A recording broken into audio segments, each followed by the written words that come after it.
السلام عليكم ورحمة الله تعالى وبركاته. أهلا وسهلا بكم متابعين الكرام. في هذا الفيديو سوف نتحدث لكم عن موعد وتوقيت مباراة مصر واليمن، ولكن قبل أن نبدأ في كافة التفاصيل لا تنسوا الإعجاب بالفيديو والاشتراك في القناة وتفعيل جرس التنبيهات لكي يصلكم كل جديد. وشاركونا آراءكم وتوقعاتكم للمباراة في التعليقات، وهيا بنا لنبدأ في كافة التفاصيل. تاريخ المباراة 2024 شهر 7 يوم 30. توقيت العرض الساعة 9 مساء بتوقيت مكة المكرمة.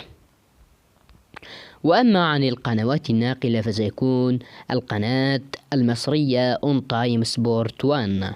وأما عن القناة اليمنية التي ستنقل هذه المباراة هي السعيدة وقناة المهرية الفضائية. لهذا قد نكون وصلنا إلى نهاية الفيديو. دمتم برعاية الله وحفظه.